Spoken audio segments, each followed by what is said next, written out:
తో పరలోక దూతల సమూహము ప్రత్యక్షమై సర్వేశ్వరుని ఇట్లు స్తుతించెను. మహోన్నత స్థలములలో సర్వేశ్వరునికి మహిమ, భూలోకమున ఆయన అనుగ్రహములకు పాత్రులకు వారికి శాంతి కలుగునుగాక. ఇది క్రీస్తు ప్రభుని సువిశేషము.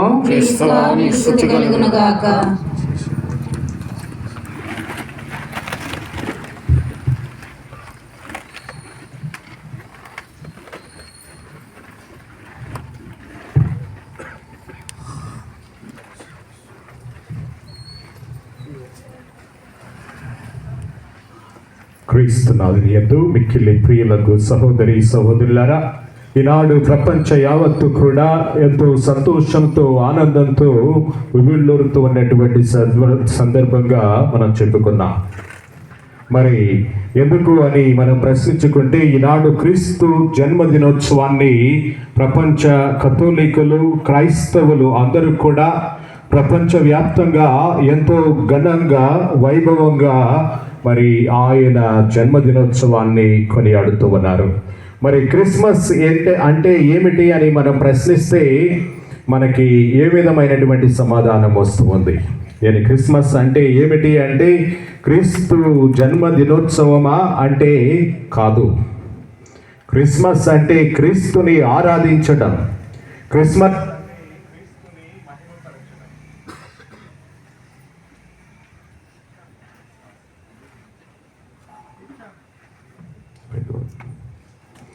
క్రిస్మస్ అంటే క్రీస్తుని మహిమపరచడం.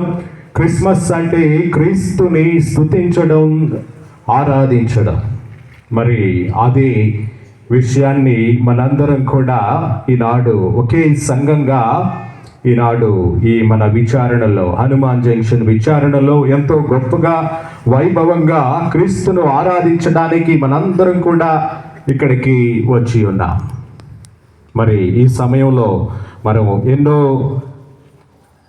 పనులు, వేరు పనులు చేయవచ్చు. అయినప్పటికీ కూడా మరి ఈ సమయంలో, ఈ గడియలలో, అర్ధరాత్రి సమయంలో క్రీస్తు ప్రభుని ఆరాధించడానికి ఒకే సంఘంగా మనందరం కూడా ఇక్కడికి వచ్చి ఉన్నాం. కాబట్టి మరి ఇదెంతో సంతోషించాల్సినటువంటి సందర్భం.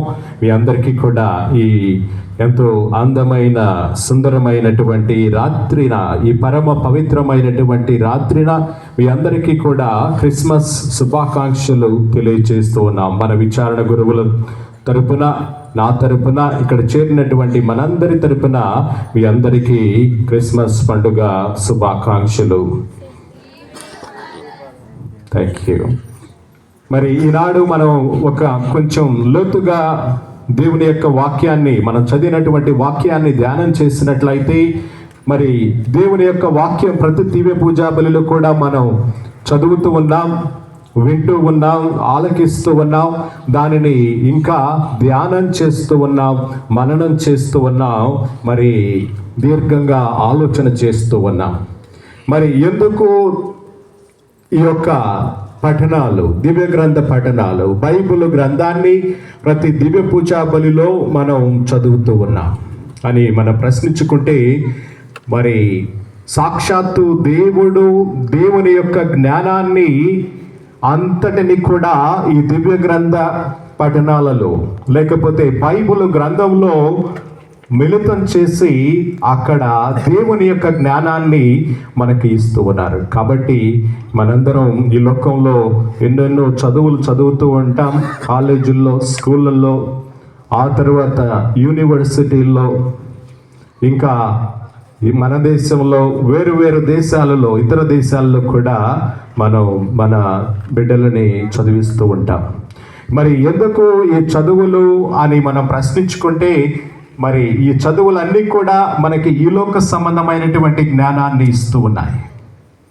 ఈ లోకంలో ఏ విధంగా గొప్పగా జీవించాలి, ఈ లోకంలో ఏ విధంగా పై అంతస్తులు అధిరోహించాలి, ఈ లోకంలో ఏ విధంగా మనం గొప్ప మరి పదవుల్లో, పేరు ప్రతిష్టల్లో ఉండాలి అని మనం ప్రశ్నించుకుంటే, మరి ఈ చదువులు, ఈ లోక సంబంధమైనటువంటి జ్ఞానం ఈ లోకంలో మనం చదువుతున్నటువంటి విషయాలు, నేర్చుకుంటున్నటువంటి విషయాలు, అనేక రకాలైనటువంటి మరి ఈ లోక జ్ఞాన సంపద మనం ఆర్జించడానికి తాపత్రయపడుతూ ఉన్నాం. మరి ఎందుకు అంటే ఈ లోక సంబంధమైనటువంటి జ్ఞానం మనల్ని పై అంతస్తులకు తీసుకొని వెళుతూ ఉంది. సమాజంలో ఎత్తైనటువంటి అంతస్తులలో, ఉన్నతమైనటువంటి అంతస్తులలో ఉంచుతూ ఉంది. కాబట్టి మనం ఈ చదువులు, ఈ జ్ఞానాన్ని మనం ఆర్జిస్తూ ఉన్నాం. కానీ మరి దేవుడు దైవ జ్ఞానాన్ని సంపాదించమని కోరుతూ ఉన్నాడు.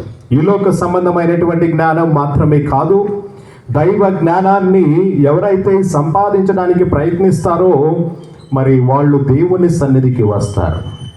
కాబట్టి ఇక్కడ చేరినటువంటి మనందరం కూడా ఈనాడు దేవుని యొక్క జ్ఞానాన్ని, దైవ విజ్ఞానాన్ని సాధించడానికి మరి ఈ లోకంలో ఉన్నటువంటి జ్ఞానం ఉన్నప్పటికీ కూడా మనకి మరి అది సరిపోదు, దైవ జ్ఞానం మనకి కావాలి అనేటువంటి ఉద్దేశంతో ఈ యొక్క దివ్య పూజా బలిలో పాల్గొంటూ ఉన్నాం.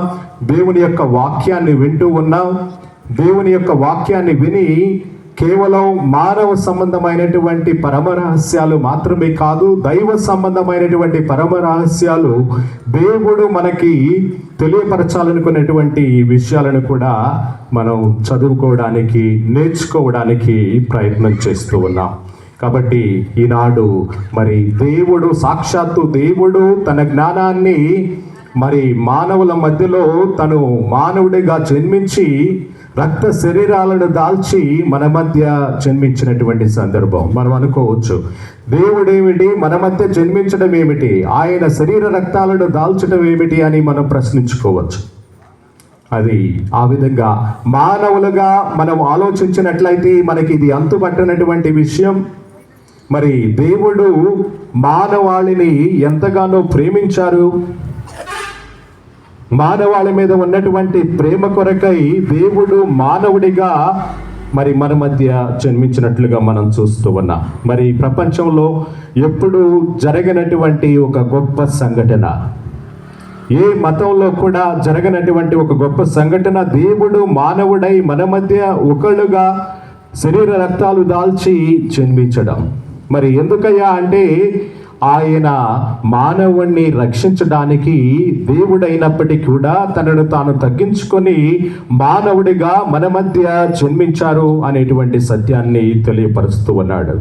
మరి కొన్నిసార్లు మరి ఈ లోక జ్ఞానం అటువంటి మనం మరి దైవ పరమ రహస్యాలను అర్థం చేసుకోలేకపోవచ్చు. దేవుడు పరచాలనుకున్నటువంటి సంఘటనలు అంత ఈజీగా మన మేధస్సుకు అర్థం కాకపోవచ్చు, మన మైండ్కి ఎక్కకపోవచ్చు. అయినప్పటికీ కూడా దేవుడు తాను తెలియపరచాలనుకున్నటువంటి అంశాలు, ఆయన తెలియపరచాలనుకున్నటువంటి సమయంలో, సందర్భంలో తప్పకుండా మరి మనకు తెలియపరుస్తూ ఉన్నాడు. మరి ఇది ఒక చారిత్రాత్మకమైనటువంటి సంఘటన. దేవుడు మానవుడిగా ఈ లోకంలో జన్మించాడు అని చెప్పడానికి ఈనాడు చదివినటువంటి సువిశేష పఠనం ఒక ఉదాహరణగా ఉంటూ ఉంది. ఇదిగో అగస్తు చక్రవర్తి అధికారులకు ఆజ్ఞ ఇచ్చినటువంటి కాలం.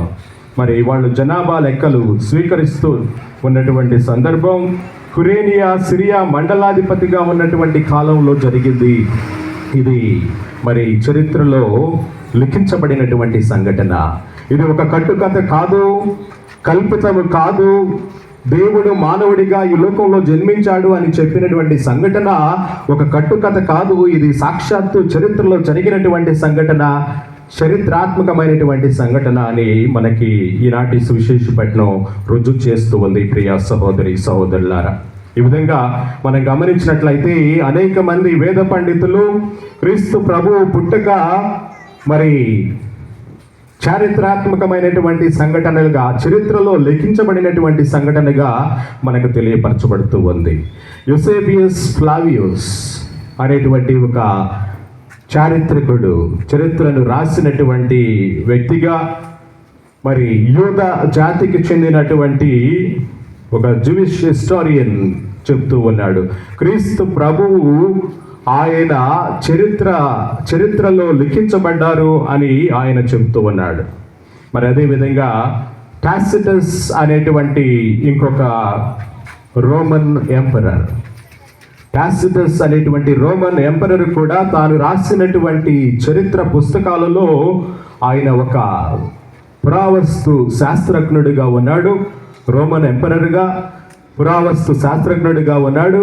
ఆయన తను రాసినటువంటి మరి పుస్తకాలలో కూడా క్రీస్తు ప్రభు జననం మరి చరిత్రలో లిఖించబడినట్లుగా ఆయన తెలియజేస్తూ ఉన్నాడు. ఈ విధంగా మనం గమనించినట్లయితే చరిత్రను రెండుగా చీల్చినటువంటి సంఘటన. క్రీస్తు ప్రభు జననం తరువాత క్రీస్తు పూర్వము, క్రీస్తు శకముగా మరి సమయం విభజించబడింది, కాలం విభజించబడింది. అంటే మరి క్రీస్తు ప్రభు చరిత్రని మరి మార్చివేస్తూ ఉన్నటువంటి ఒక వ్యక్తిగా మనం చూస్తూ ఉన్నాం. ఆయనకు ముందు, క్రీస్తుకు తరువాతగా కాలం విభజించబడింది. అంటే మరి చరిత్రలో ఆయన వేసినటువంటి ఒక గొప్ప మార్పు, ఒక గుర్తు మనం చూస్తూ ఉన్నాం. ఈనాడు చదివినటువంటి సువిశేష పట్టణంలో కూడా మనం చూస్తూ ఉన్నాం. క్రీస్తు ప్రభువు ఈ లోకములో ఒక శాంతి దూతగా, శాంతికరుడైనటువంటి రాజుగా జన్మించాడు. ఆయన ఒక సమాధానకర్త. ఆయన రాజులకు రాజు అయినప్పటికీ ఆయన రాజ్యానికి అంతమే ఉండదు అని చెప్తూ ఉన్నారు. అయినప్పటికీ కూడా ఆయన ఈ లోక సంబంధమైనటువంటి రాజు కాదు. ఈ లోక సంబంధమైనటువంటి రాజు కాదు. ఆయన రాజ్యానికి ఏ విధమైనటువంటి భూపరిమితులు లేవు. ఆయన రాజ్యానికి ఏ విధమైనటువంటి కాల పరిమితులు లేవు. మరి ఆయన రాజ్యానికి ఏ విధమైనటువంటి మరి లిమిటేషన్స్ కూడా లేవు అనేటువంటి సంఘటనను మనకు తెలియజేస్తూ ఉంది. మరి ఆయన రాజ్యంలో మరి ఈ లోకంలో ఉన్నటువంటి రాజ్యాలను పరిపాలిస్తున్నట్లుగా లేదు. ఆయన రాజ్యం మరి శాంతి సమాధానాలతో కూడినటువంటి రాజ్యంగా చెప్పబడుతూ ఉంది. యెషయా గ్రంథము 9వ అధ్యాయం 6వ వచనంలో మనం చదువుతూ ఉన్నాం. ఏలైనా మనకొక శిశువు జన్మించెను, మనము ఒక కుమారుని బడసితిమి, అతడు రాజ్యభారమును వహించును అంటూ ఉన్నాడు. ఆశ్చర్యకరుడు, సలహాదారుడు, బలాఢ్యుడైనటువంటి దేవుడు, శాశ్వతుడైనటువంటి జనకుడు. చూడండి, మరి చాలా ఆయన రాజ్యము గురించి మనకి ఎన్నో గొప్ప విషయాలు చెప్పబడుతూ ఉన్నాయి. మరి ఈనాడు పశువుల పాకలో జన్మించినటువంటి క్రీస్తు ప్రభువు మరి ఒక చిన్న బేబీగా ఆయన మరి పశువుల పాకలో జన్మించినప్పటికీ కూడా ఆయన గురించి ఎన్నో గొప్ప ప్రవచనాలు చెప్పబడ్డాయి. మరి ఈనాటి మొదటి పట్టణాన్ని మనం గమనించినట్లయితే, మొదటి పట్టణంలో మనం వింటూ ఉన్నాం. యెషయా గ్రంథం నుండి తీసుకోబడినటువంటి గ్రంథం. ఈ అధ్యాయంలో మరి మనం చూస్తూ ఉన్నాం, ఇజ్రాయేలు దేశం అస్సిరియా రాజ్యం మీద యుద్ధం చేసినప్పుడు ఇజ్రాయేలు రాజ్యం అస్సిరియా చేతిలో ఓడిపోయినటువంటి సందర్భం ఇది. క్రీస్తు పూర్వం 765 సంవత్సరం నుండి 700 సంవత్సరాల మధ్యలో జరిగినటువంటి సంఘటనలు. మరి ఆ సమయంలో ఇజ్రాయేలు బానిసత్వంలోకి వెళ్ళింది. అసిరియా రాజు ఇజ్రాయేలు దేశాన్ని మరి ఓడించి ఇజ్రాయేలు దేశాన్ని నాశనం చేయడానికి మరి వాళ్ళందరినీ కూడా ఆయన బానిసత్వంలో తీసుకొని వెళ్ళినప్పుడు నిరాశ నిస్పృహలతో ఇజ్రాయేలు ప్రజలు ఉన్నప్పుడు యెషయా ప్రవక్త వాళ్ళకి మరి ఒక ఆశను, ఇజ్రాయేలు ప్రజలు రానున్నటువంటి రోజులలో ఒక గొప్ప వెలుగును చూడబోతూ ఉన్నారు. శాంతి సమాధానాలు వాళ్ళు మరలా పొందుతారు. వాళ్ళు కోల్పోయినటువంటి శాంతి సమాధానం మరలా తిరిగి వాళ్ళు పొందుతారు అనేటువంటి మరి విషయాన్ని ఇజ్రాయేలు ప్రజలకు తెలియజేస్తూ ఉన్నాడు. మరి దాదాపుగా క్రీస్తు పుట్టక ముందు ఒక 750 సంవత్సరాలకు ముందు మరి ఈ యొక్క ప్రవచనం చెప్పబడింది. మరి అదే ఆ ప్రవచనం ఈనాడు సువిశేషపట్నంలో నెరవేరుస్తూ ఉన్నట్లుగా మనం చూస్తూ ఉన్నాం. మరి క్రీస్తు ప్రభువుకు ముందు, ఇప్పుడు క్రీస్తు ప్రభువు పుట్టిన తర్వాత ఎన్ని సంవత్సరాలు మనం జీవిస్తూ ఉన్నాం? క్రీస్తు ప్రభువు పుట్టక తర్వాత ఎన్ని సంవత్సరాలు అయింది? 2000 సంవత్సరాలు దాటిపోయింది. మరి క్రీస్తు ప్రభువుకు పూర్వం ఎన్ని సంవత్సరాలు ఉన్నారు వాళ్ళు? క్రీస్తు ప్రభువుకు పూర్వం దాదాపుగా ఒక 4-5 వేల సంవత్సరాలకు ముందు నుండి క్రీస్తు ప్రభువు గురించి ఎన్నో ప్రవచనాలు చెప్పబడ్డాయి.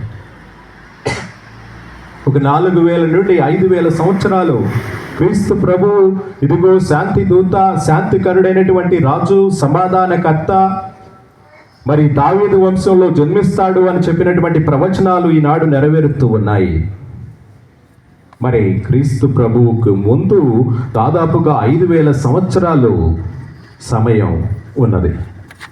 క్రీస్తు ప్రభువు జన్మం తర్వాత దాదాపుగా ఒక 2000 సంవత్సరాల తర్వాత మనం ఈ లోకంలో ఇక్కడ జీవిస్తూ ఉన్నాం. మరి ఇక్కడి నుండి మన సమయం నుండి 2020, 2025 ఈ తర్వాత ఇంకా ఎన్ని వేల సంవత్సరాలు మరి కథోలిక తిరుసభ ముందుకు కొనసాగుతూ ఉంది అని మనం ప్రశ్నించుకుంటే మరి ఏ విధమైనటువంటి అంతు మనకు చిక్కనటువంటి పరిస్థితి, మరి ఏ విధమైనటువంటి అంతము లేనటువంటి పరిస్థితి. మరి ఎందుకు అని అంటే మరి ఈనాడు జన్మించినటువంటి శిశువు మరి అంత గొప్ప దేవుడు. ఆయన సాక్షాత్తు దేవుడే కాదు, మానవుడిగా మన మధ్యలో జన్మించాడు అని చెప్తూ ఉన్నారు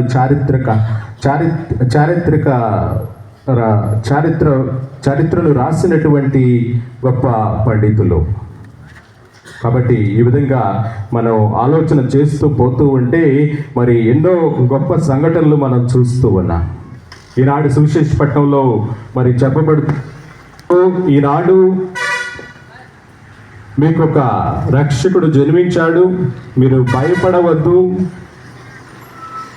భయపడాల్సినటువంటి అవసరం లేదు అని మనకు తెలియజేస్తూ ఉన్నాడు. మరి క్రీస్తుని మనం అంగీకరిస్తూ ఉన్నామా? ఆనాడు మరి క్రీస్తు ప్రభువు, మరియ తల్లి, జోజప్ప గారు క్రీస్తు ప్రభువుతో వాళ్ళు మరి గడప గడపకు వెళ్ళి వాళ్ళు తలుపు తట్టినప్పుడు వాళ్ళందరూ తలుపులు తీసారా? తలుపులు తీయకుండా వాళ్ళ ఇళ్లలో స్థలము లేదు అని చెప్తూ ఉన్నారు. అంటే క్రీస్తు ప్రభుని వాళ్ళు అంగీకరించడానికి సిద్ధముగా లేరు, వాళ్ళ ఇంట్లోనికి ఆహ్వానించడానికి సిద్ధముగా లేరు. మరి క్రీస్తు ప్రభుని ఈనాడు మన మధ్య జన్మించినటువంటి క్రీస్తు ప్రభుని నీవు నేను ఆహ్వానించడానికి సిద్ధంగా ఉన్నామా?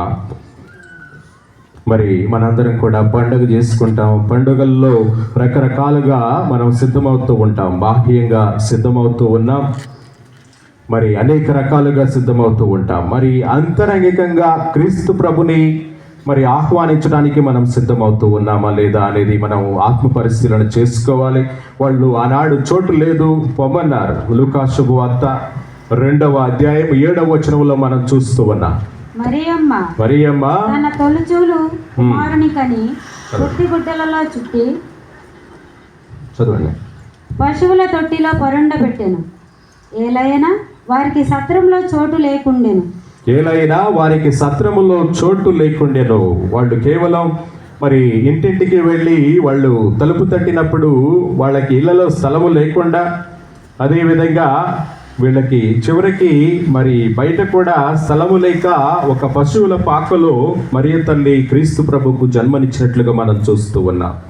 మరి వాళ్ళందరూ కూడా చోటు లేదు పొమ్మన్నారు. క్రీస్తు ప్రభువు మరి ఆయన మన మధ్యకు వస్తే మనం ఏ విధంగా ఆహ్వానిస్తూ ఉన్నాం?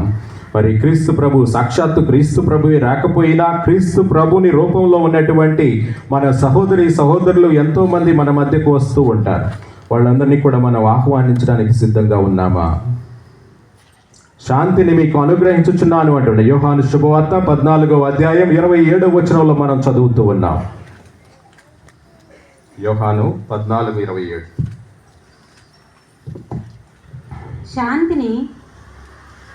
శాంతిని మీకు అనుగ్రహించుచున్నాను. శాంతిని మీకు అనుగ్రహించుచున్నాను. నా శాంతిని మీకు ఇచ్చుచున్నాను. నా శాంతిని మీకు ఇచ్చుచున్నాను.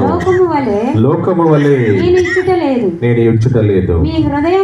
మీ హృదయములను కలవరపడనీయద్దు. భయపడనీయద్దు. నేను వెళ్ళి మరలా మీ యొద్దకు వత్తును అంటూ నేను చెప్పిన మాట మీరు వినిన్నారు కదా. ఓకే, చాలు. మరి ప్రభువు శాంతినిచ్చేటువంటి ఒక రాజుగా వస్తూ ఉన్నాడు. మరి ఆయన రాజ్యం గురించి మనం ఆలోచించినట్లయితే మరి ఆల్రెడీ మనం చెప్పి ఉన్నాం, ఆయన రాజ్యముకు ఏ విధమైనటువంటి అంతము ఉండదు, కలకాలము కూడా ఆయన రాజ్యము శాంతి సమాధానాలతో విలజిల్లుతూ ఉంది అంటూ ఉన్నాడు. మరి క్రీస్తు ప్రభుని మనం గురించి ఆలోచించినట్లయితే, తిరుసభ గురించి ఆలోచించినట్లయితే, మరి తిరుసభకు అధిపతిగా ఉన్నటువంటి క్రీస్తు ప్రభు. ఈ లోకంలో తిరుసభ ఎవరు అంటే మనం చెప్తాం, తిరుసభ అంటే ఎవరు ఈ లోకంలో? ఎవరమ్మా తిరుసభ అంటే? నీవు, నేను, మనందరం కూడా తిరుసభలో భాగస్థులమేనా? మనందరం భాగస్థులమే. ఇంకెవరున్నారు వాళ్ళు భాగస్థులు?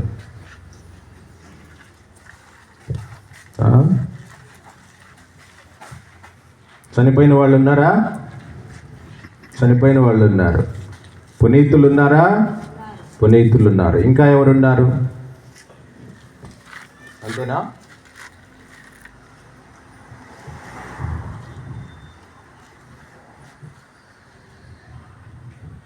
అంతే. తిరుసభ అంటే ఉన్నాయి. తిరుసభలో లేదు. క్రీస్తు ప్రభువు తిరుసభకి తలమానికంగా ఉన్నాడు. క్రీస్తు ప్రభువు లేకుండా తిరుసభ లేదు. మరి క్రీస్తు ప్రభుతో తండ్రి అయినటువంటి దేవుడు ఉన్నాడు, పవిత్రాత్మ అయినటువంటి దేవుడు కూడా మరి తిరుసభలో భాగంగా ఉన్నారు. మరి మనందరం కూడా మనం జీవిస్తూ ఉన్నటువంటి తిరుసభ, ఈ లోకంలో ప్రయాణం చేస్తున్నటువంటి తిరుసభ, మరి మరణించినటువంటి తిరుసభ, ఉద్ధరించే స్థలంలో ఉన్నటువంటి తిరుసభ, ఈ విధంగా మరి అనేక రకాలైనటువంటి భాగాలు తిరుసభలో ఉన్నాయి. మరి ఎందుకు? మరి ఈ లోకంలో మనం తప్పులు చేస్తూ ఉన్నాం, పొరపాట్లు చేస్తూ ఉన్నాం, పాపాలు చేస్తూ ఉన్నాం. అయినప్పటికీ కూడా మరి ఈ తిరుసభ దాదాపుగా ఒక 2000 సంవత్సరాలు ప్రయాణం చేసింది. ఒక 2000 సంవత్సరాలు ప్రయాణం చేసి ముందుకు నడుస్తూ ఉంది. మరి అదేవిధంగా రానున్నటువంటి రోజుల్లో ఇంకా 1000 సంవత్సరాలు ముందుకు నడవబోతూ ఉంది. ఎందుకు అంటే ఇది నీ గొప్పతనం కాదు, నా గొప్పతనం కాదు, సాక్షాత్తు క్రీస్తే దీనికి అధిపతిగా ఉన్నాడు.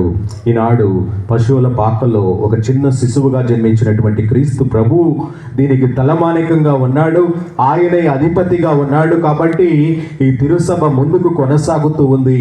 తిరుసభను క్రీస్తు ప్రభువే సాక్షాత్తు ముందుకు నడిపిస్తూ ఉన్నాడు అనేటువంటి మనందరం కూడా గుర్తించాల్సినటువంటి అవసరం. కాబట్టి మరి ఈ యొక్క క్రిస్మస్ పండుగ రోజున క్రీస్తును మనందరం కూడా ఒక విచారణగా, ఒక సంఘంగా మరి ఆరాధిస్తూ ఉన్నటువంటి సమయంలో మరి క్రీస్తు ప్రభుని శాంతి సమాధానాలు, ఆయన సంతోషం, ఆ ఆనందం మనందరితో కూడా పంచమని, అదేవిధంగా రానున్నటువంటి రోజుల్లో మనం కూడా ప్రభువుకు మాట ఇవ్వాలి. మరి దేవుని యొక్క జ్ఞానాన్ని పొందినటువంటి వాళ్ళంగా, దైవ జ్ఞానాన్ని పొందినటువంటి వాళ్ళంగా, మరి దైవ జ్ఞానంలో పాలు పంచుకుంటున్నటువంటి వాళ్ళంగా, మరి దేవుని యొక్క కట్టడలు, ఆజ్ఞలకు కట్టుబడి మనం ఉందామని ఈ యొక్క దివ్య పూజా బలిలో ప్రభువుకు మాట ఇద్దాం. రానున్నటువంటి రోజుల్లో మన కుటుంబాలను ఆ బాలయేసు దండిగా మెండుగా దీవించాలని, రానున్నటువంటి రోజుల్లో మన కుటుంబాల కోసం ఎప్పుడు మరి బాలయేసు తన తండ్రికి ప్రార్థన చేయాలని ఈ యొక్క దివ్య పూజా బలిలో అడిగి వేడుకుందాం. బాలయేసుని విజ్ఞాపన ప్రార్థన మనందరి కుటుంబాలపై ఉండాలని, వ్యక్తిగతంగా నీ అందరిపై, నాపై, మనందరిపై ఉండాలని ప్రార్థన చేసుకుందాం. పితా, పుత్ర, పవిత్రాత్మ నామమున ఆమేన్. అందరూ లేచి నిలబడండి. మన యొక్క విశ్వాసాన్ని వ్యక్తపరుద్దాం. పరలోకమును సృష్టించిన సర్వశక్తి గల పితైన సర్వేశ్వరుని విశ్వసించున్నాను. అతని యొక్క ఏకసుతుడును మన యొక్క నాథుడైన యేసుక్రీస్తును విశ్వసించున్నాను. ఇతడు పవిత్రాత్మ వలన గర్భమై కన్యమరియు నుండి పుట్టెను. పోన్సు పిలాతు అధికారులకు లోనై పాడుబడి శిలువ మీద కొట్టబడి మరణం పొంది సమాధిలో ఉంచబడెను. పాతాళమునకు దిగి మూడవ నాడు చనిపోయిన వారిని లేచెను. పరలోకమునకి సర్వశక్తి గల పిత అయిన సర్వేశ్వరుని కుడి ప్రక్కన కూర్చుని ఉన్నారు. అక్కడ నుండి జీవించే వాళ్ళకును చనిపోయిన వాళ్ళకును తీర్పు చేయుటకు వచ్చును. పవిత్రాత్మను విశ్వసించున్నాను. పరిశుద్ధ కథోలిక సభను పునీతుల సమత ప్రవేశించున్నాను. పాపముల మన్నింపును విశ్వసించున్నాను. శరీరం యొక్క ఉత్థానమును విశ్వసించున్నాను. నిత్య జీవమును విశ్వసించున్నాను. ఆమేన్. ఈ దినమున క్రీస్తు జయంతి మహోత్సవమును జరుపుకొనుచున్న ప్రియ క్రైస్తవ సహోదరి సహోదరులారా, మన పవిత్ర శ్రీ సభ కొరకును మన పవిత్ర భారతదేశం కొరకును మన తలంపులను కొరకు ప్రార్థన చేద్దాం. ఓ ప్రభువా మా ప్రార్థన ఆలకించండి. ఓ ప్రభువా మా ప్రార్థన ఆలకించండి. ఆదిలో వాక్కు ఉండెను. శ్రీ సభ కొరకు. ఆదిలో వాక్కు ఉండేను.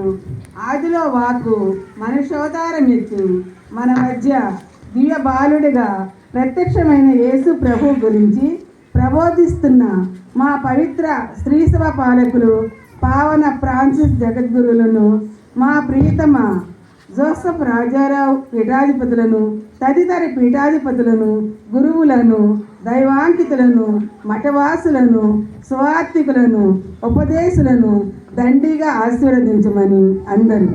ఓ ప్రభువా మా ప్రార్థన ఆలకించ వేడుచున్నాము. ఓ ప్రభువా. చీకట్లో గొర్రెలు కాచేటువంటి ఆ గొర్రెల కాపర్ల మీద దేవుని రక్షణ వెలుగు మహిమ ప్రత్యక్షమైంది. వారు భయపడకుండా ప్రయాణమయ్యారు. ఎక్కడికి? బాలయేసును చూసి ఆనందించడానికి. కనుక మనము కూడా మన జీవితాల్లో ఉన్నటువంటి అంధకార శక్తుల నుండి, చీకటి శక్తుల నుండి మనకు విడుదలను, రక్షణ వెలుగును ప్రసాదిస్తూ రక్షకుడు జన్మించాడు. ఆ గొర్రెల కాపర్ల వలె మనం కూడా ఆ బాలుని, ఆ శిశువును చూడాలి అన్నటువంటి కోరికతో, ఆనందముతో, సంతోషముతో ఆ ప్రభుని చూద్దాం. మన కుటుంబాల్లో పిల్లలు పుడితే వెంటనే వెళ్ళి ఆ పిల్లల్ని చూస్తారు. మీ కుటుంబాల్లో, మీ బంధువుల్లో ఎవరైనా ప్రసవిస్తే, పిల్లలు పుడితే వెళ్ళి ఆ నూతనంగా పుట్టినటువంటి ఆ శిశువును చూస్తారు, ఆనందిస్తారు. దేవుడు వారి ఎడల చేసిన మేళ్ళన్నిటికీ గాను ప్రార్థన చేస్తూ కృతజ్ఞతలు చెల్లిస్తారు. అలాగే మనం కూడా పోయిన క్రిస్మస్ నుండి ఈరోజు క్రిస్మస్ వరకు ఆ బాలయేసు ప్రభు మన జీవితాల్లో ఎన్నో మేలు చేశారు. కనుక ఆ దివ్య సుతుని, ఆ దివ్య శిశువును మనందరం కూడా దర్శించి ముద్దాడి మన జీవితాల్లో రక్షణ వెలుగును, ఆనందాన్ని మరి దయచేసి రాబోయే రోజుల్లో కూడా మనలను, మన కుటుంబాలను, మన బిడ్డలను, మన సమస్తాన్ని కూడా ఆ బాలయేసు ప్రభువుకు సమర్పించుకుంటూ, ముద్దాడుతూ, ఆరాధిస్తూ, ప్రార్థిస్తూ మరి ఆ ప్రభుని ముద్దాడండి. కానుకలు సమర్పించుకోండి. లాలి పాటలు పాడండి, క్రిస్మస్ పాటలు పాడండి. మాస్టర్లు కొంచెం ముందుకు వచ్చి ఆ బాలయేసు స్వరూపం దగ్గర ఉండి సహాయం చేయండి. ప్రెసిడెంట్ గారు రండి, ప్రెసిడెంట్ గారు రండి.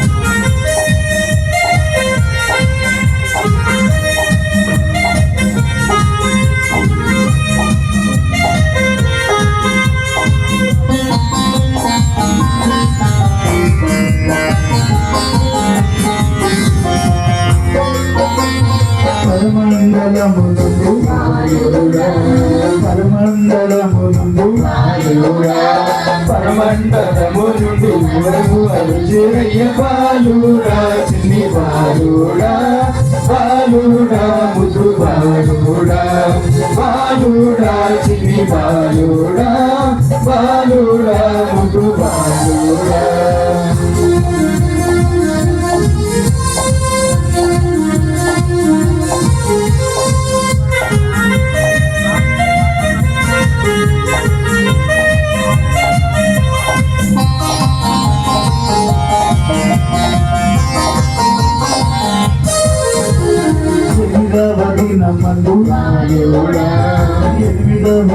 మందు ఎనిమిదవ దినమందు యేసువని పేరు పెట్టి బాలుడా చిన్ని బాలుడా బాలుడా ముద్దు బాలుడా బాలుడా చిన్ని బాలుడా బాలుడా ముద్దు బాలుడా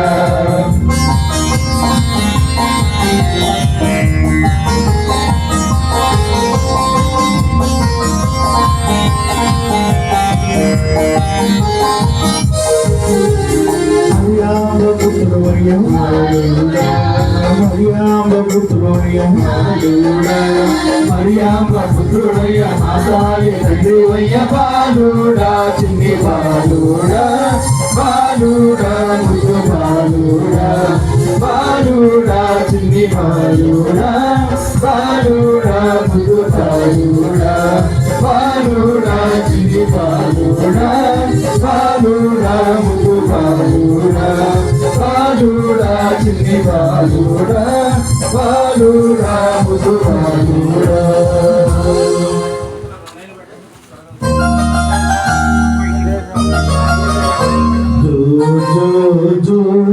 చిన్నారి బాలా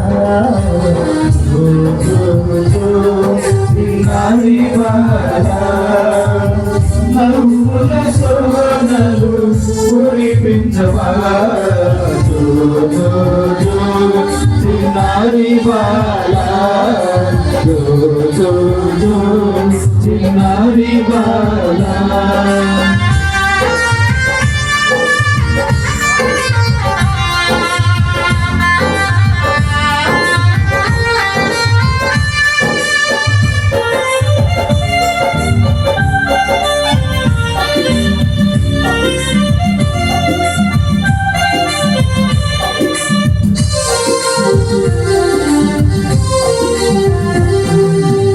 ప్రేమయ జన్మముంది నీరు నీడలుగా ప్రేమయ జన్మముంది నీరు నీడలుగా మాయలలో ప్రేమ నింప ప్రేమింప